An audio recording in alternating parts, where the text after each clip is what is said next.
Good morning, everybody. It is Sunday morning. It's literally been a week since I've been in the shop. I mean, you can tell. Just take a look around. It's a wreck. I started cleaning the last time I was in here, and it got me started on a couple of projects, and things worked out real well. But then over the course of the week, my kiddos have been doing a lot of science fair work, so I've been running out and grabbing this, grabbing that, and in between that and working, I have not done anything in the shop. It's almost like being burned out. I have no desire to do anything. It's just too much work. But I'm out here today, and I think I'm just going to start organizing and see if anything comes up and I decide to do anything. Now, I do have two videos that are on my laptop. I need to finish editing them. So hopefully between tonight and tomorrow night, I'll get at least one of them edited up for Tuesday.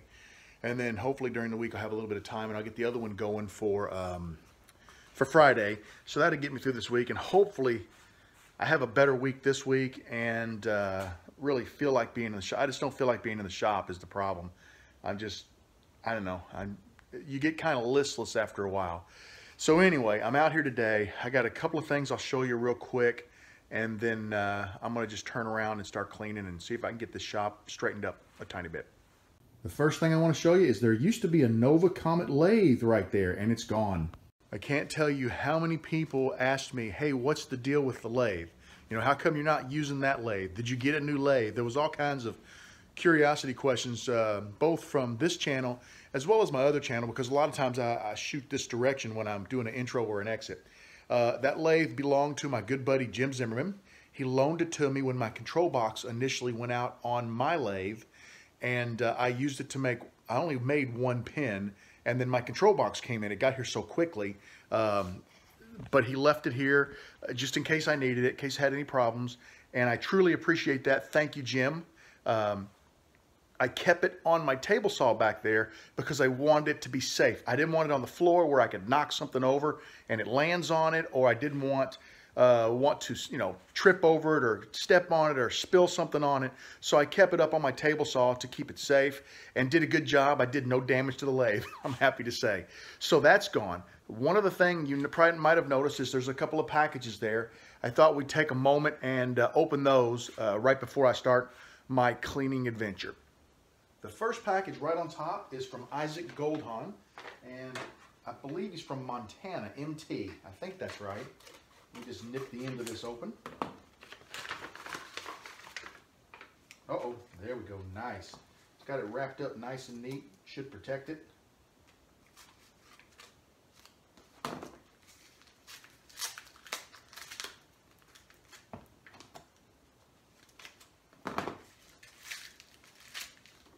Oh wow, check this out.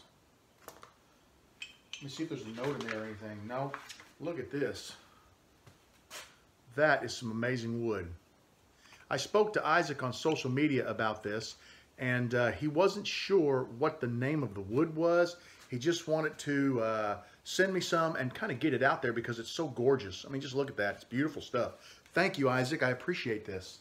My next box here is from Gerald Moore, and he is from Georgetown, South Carolina.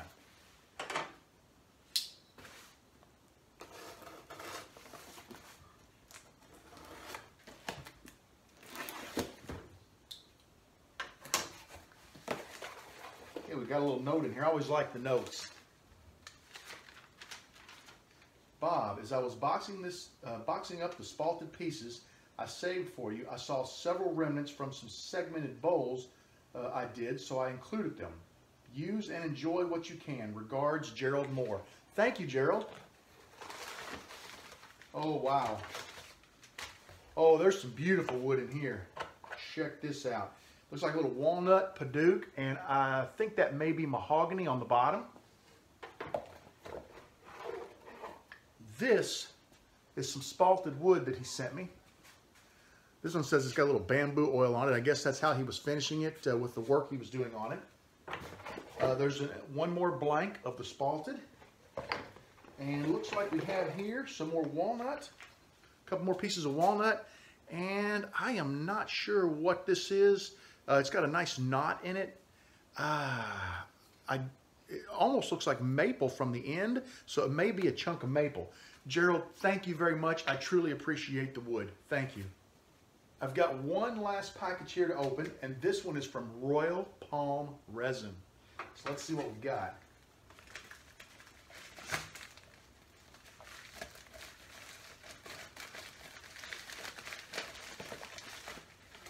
All right, let's see what's, okay, let's see.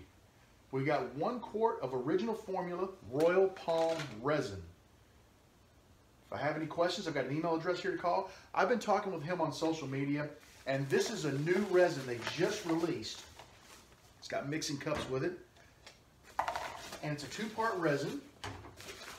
And basically, I'm supposed to mix it up. I do believe it's 1-to-1 is the ratio on it, and this is clear.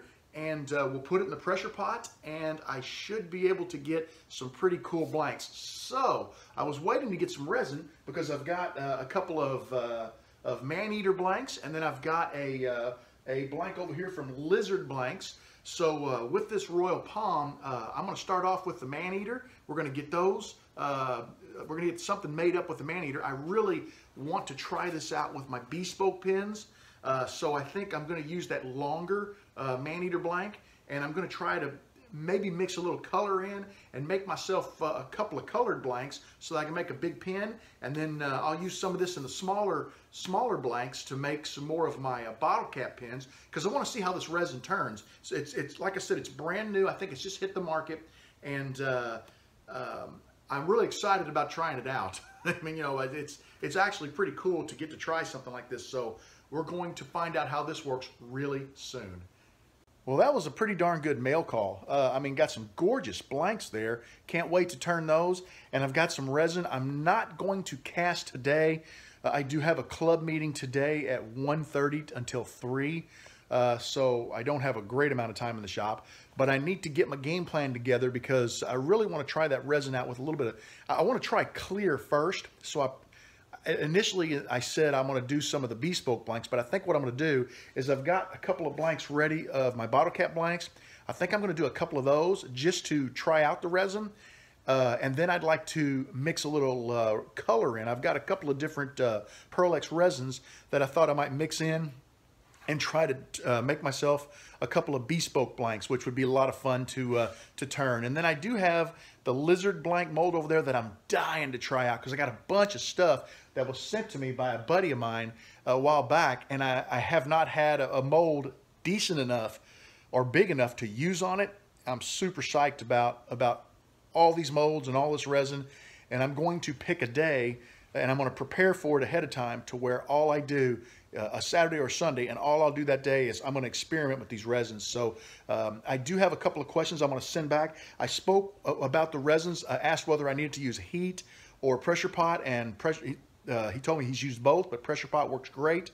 I think the demold time was 2 hours, but I want to double check on that because I don't want to demold too early. I want to check on the pressure that he recommends for, for the pressure pot. And I just got a couple of things. Jason Burr was his name. I kept wanting to say the wrong name, but I just looked down and I found his card. There it is, Royal Palm Resins, Jason Burr. RoyalPalmResins.com. So very soon, this is for casting pin blanks, jewelry making, encapsulation, art, and wood lamination. It is an epoxy casting resin that works great for all of those things.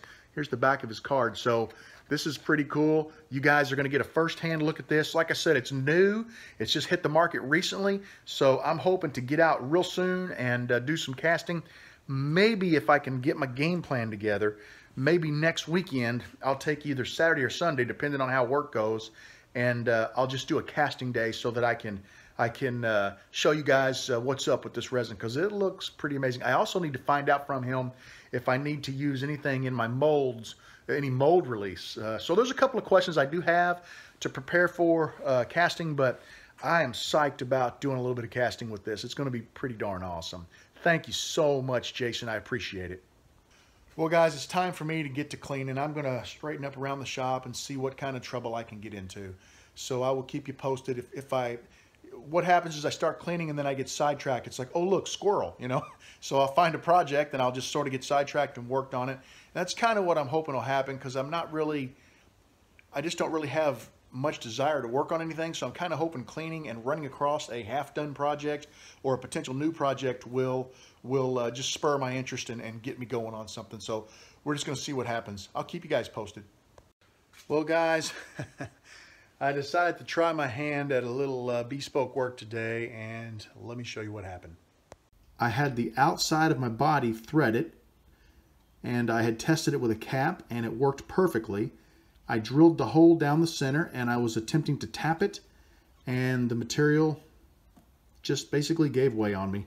I don't think there's any fix in this one, which is kind of sad because it was a pretty cool looking blank. Dave Critchlow, if you happen to watch these videos, thank you. You sent me this blank quite a while back, and I've been sitting on it waiting for something special.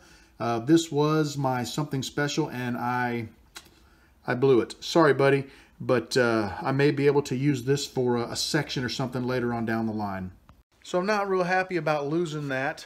It is now 11:30. I have 2 hours till club. I need to get a shower, get cleaned up, and then I need to get a couple things ready for club. We got something big coming up. I think I mentioned it before.